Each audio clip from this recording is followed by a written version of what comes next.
So Burberry's Goddess is finally out. Have you been waiting for this one? Once again, we've got a warm vanillic fragrance featuring the word goddess in the name of the fragrance. And this is after Bronze Goddess from Estee Lauder, and then Alien Goddess from Mugler. So what does Goddess by Burberry smell like? I'm going to tell you all about it today. It's a delicious vanillic fragrance, not similar to those other two fragrances, but I'm also going to let you know how it compares to those other Goddess fragrances. So if you're curious to learn about Goddess, then please stay tuned.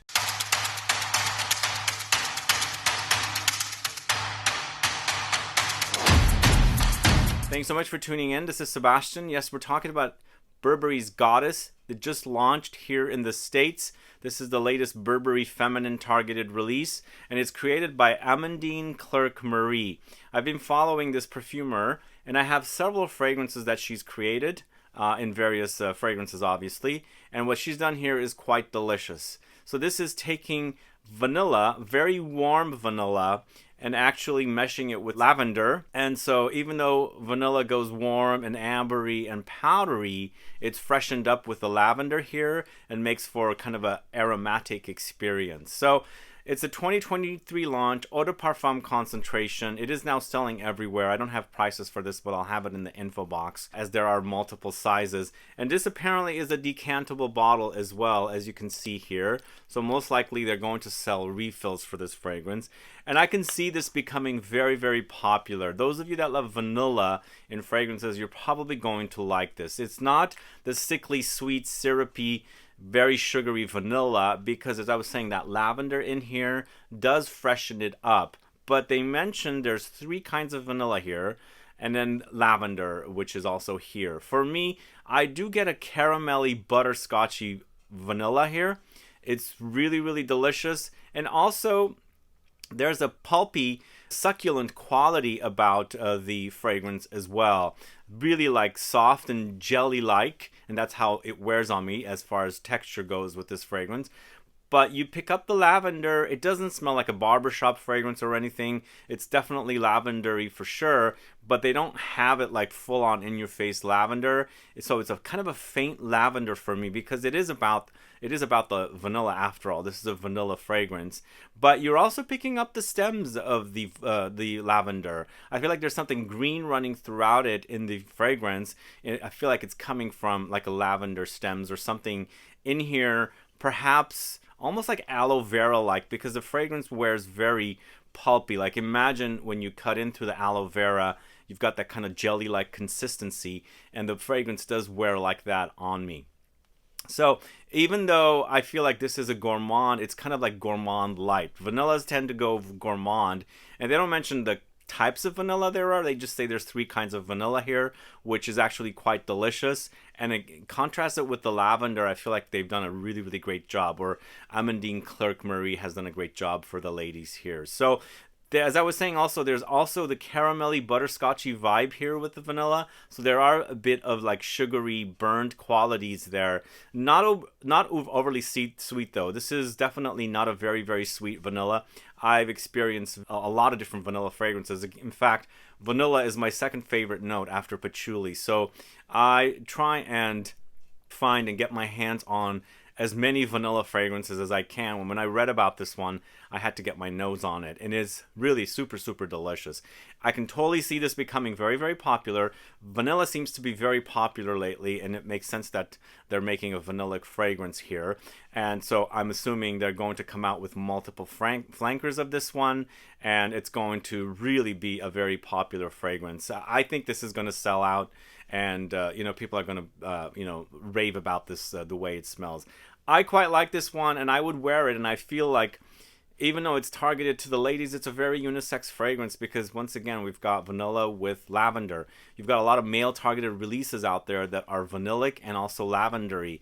This does lean feminine for sure, but the fact that they're using that lavender in here does make it a lot more unisex than if it's kind of going into the feminine direction. Again, there's no rules. Wear what you like when you want, whatever, but this is super, super delicious, and I think, as I said, it's going to be very, very popular.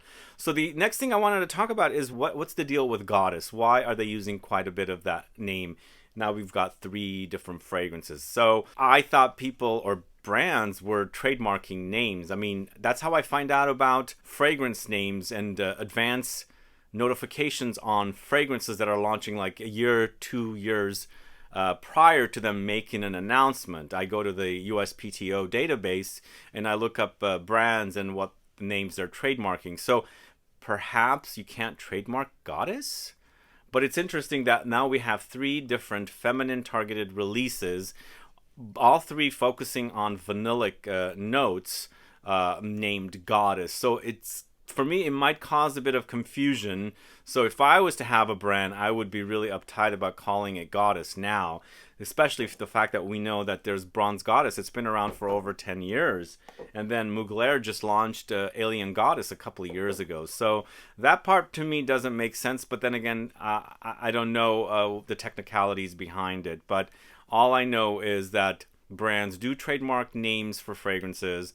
And I thought once it's trademarked, you can't really use it, because there have been fragrances that have been named the same thing, and I know that they've been sued and they had to change the name. So what's the deal with this one? Hopefully somebody can say something about it. But once we get past that, I think this is a solid release.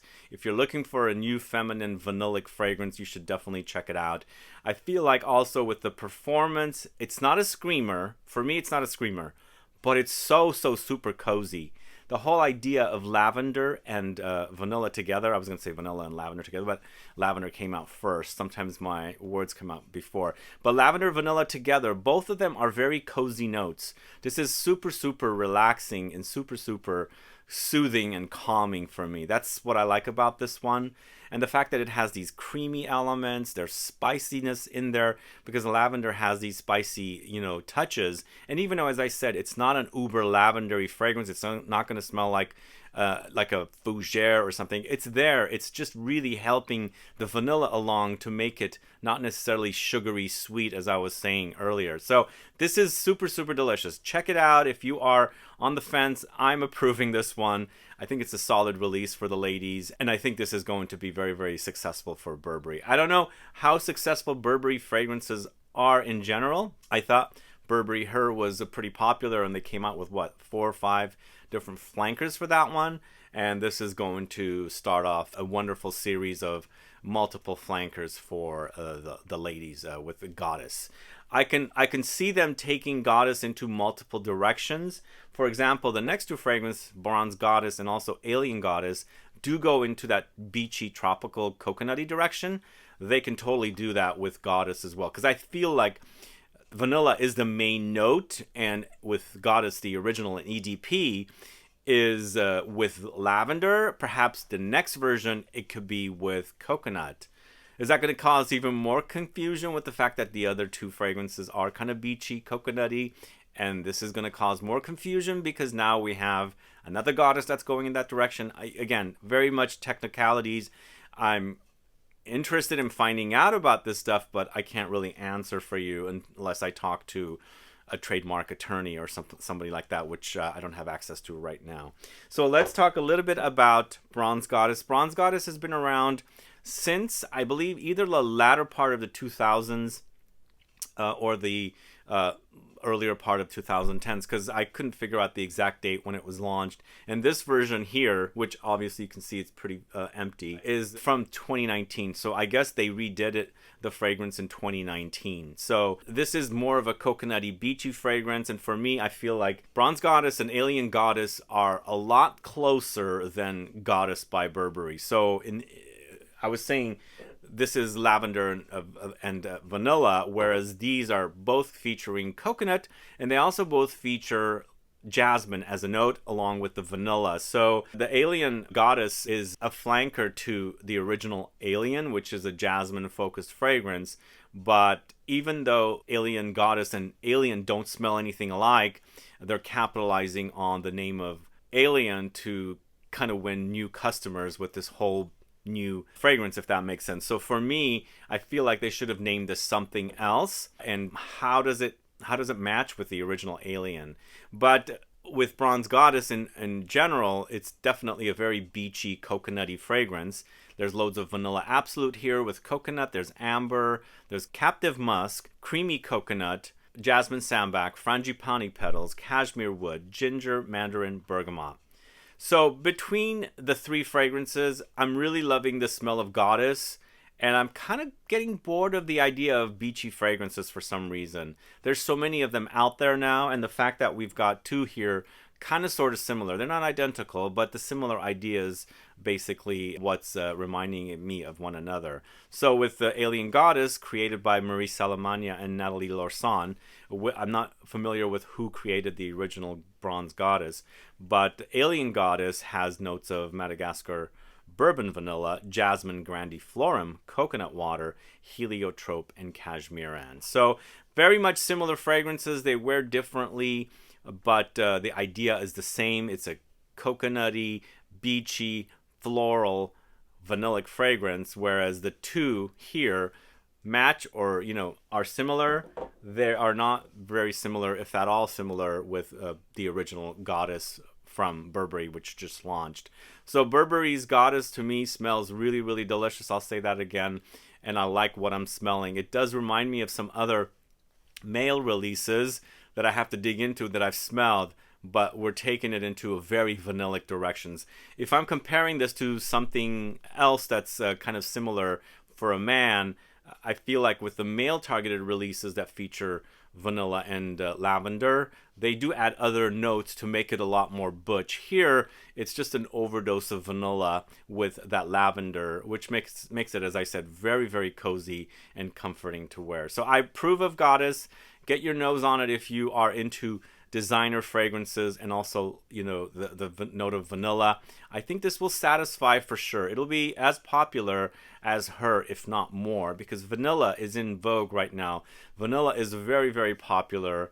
And once again, I'll say it, this is going to be a very popular release from the House of Burberry. Anyway, those are my thoughts on these three fragrances. So if anybody knows why or how these brands can get away with using the word Goddess in their name, do let me know. I do have access to trademark attorneys, but I'm not going to hit them up. Otherwise, they'll charge me money to give me this information. But if anybody knows, do let me know. Again, I always look up USPTO databases to see what names of fragrances are being trademarked. So there are trademarks on fragrances for sure. Like somebody was recently commenting and saying, you can't trademark the name of a fragrance. No, you can trademark the name of a fragrance. In fact, like Tom Ford trademarks so many of their names because it's in the USPTO database as a trademark that started. And once you see that name, you're like, okay, they're going to come up with a name. They're going to come up with a fragrance with this name. In fact, for example, Mur Mystère, a new fragrance that's soon to launch from Tom Ford. I first discovered it at the USPTO database. So trademarking does happen with names. And I'm just wondering why these three are able to get away with calling it Goddess. Anyway, thanks so much for watching today's video. Let me know if you've already sampled Goddess and what your thoughts are. Again, this is a designer take on vanilla. It's not niche. But as a designer fragrance, I think this is really, really delicious. So if you have sampled it, do let me know. Put a comment down below so I can find out. Otherwise, please like this video. Please share it. Follow me on Instagram and Facebook. And I'll be back with more videos very soon. Have a good one. Goodbye.